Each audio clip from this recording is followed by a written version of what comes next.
Like most people, possibly like you, I have been bored and frustrated and disappointed and a bit worried by this whole campaign about the European Union. Not really sure which way I want to go. Basically thinking that both sides are probably overstating the terrors of going the wrong way, and also overstating how wonderful it will be if we go the way that they want us to go. So I don't think there's a magic bullet or anything, but increasingly in the last few days I started to think everything seems to be designed from the point of view of making us feel like powerless victims.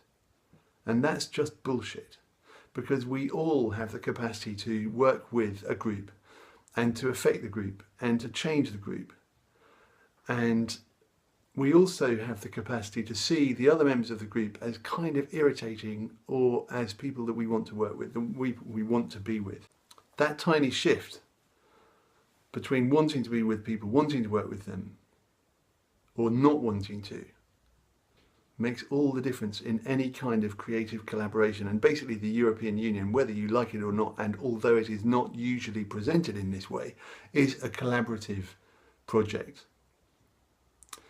And anyone who thinks that any creative or collaborative project goes swimmingly all the time is bonkers, or has never been part of one. There's always frustration, there's always irritation, there's always a feeling of, oh, the hell with those guys, I'm going to leave now and go and do something else. Because it doesn't seem to go our way. But hey, what do we want? Everything to go our way? Everyone else has to be our slave and do exactly what we want? No, there's compromise. But when we're inside a collaboration, we all have the chance to kind of say, hang on, time out. I'd like it to be different. I don't think this is right. It's not working out. Can we do something? I'm feeling a bit worried about this, that or the other. And when we do that, that's magic. That's actually the moment when the magic happens, is when we really admit that there's something up. And I've been thinking about this thing, as I said, in two minds, this whole vote, feeling kind of nostalgic for the best bits of being a united continent, and also a bit irritated by some of the rubbish. And then I've been thinking, even if we leave, we have to collaborate with these people. Whatever we do, we have to work with them. We have to redraft all our treaties. We have to work out all kind of commercial things. We have to work out all sorts of cultural things too. Whatever we do, we have to work with these people. But what I have learned in my work is that if someone rejects someone else, there's a higher chance of the future collaboration not being quite so successful. And the shift that seems to be taking place is a shift that regards the other people as basically a pain in the arse at best.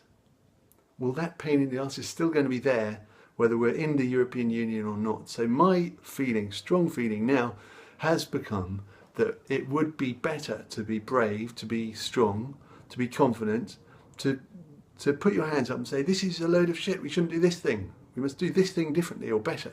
But starting to think it through like this, I started to realise that this whole process, this often dreary and depressing and boring process of the referendum, isn't dreary, boring and depressing. It's actually really exciting, it's brilliant. It's the moment when something's going to shift, because someone is putting their hand up and saying, can't carry on as things are, this collaboration needs tweaking. And so I really hope that Britain will stay in. We will come to see our partners overseas as colleagues and partners and fellow collaborators, and we will work better together on that basis. And the very fact of there having been a referendum here will be an alarm call, and the people who need to hear it will kind of wake up.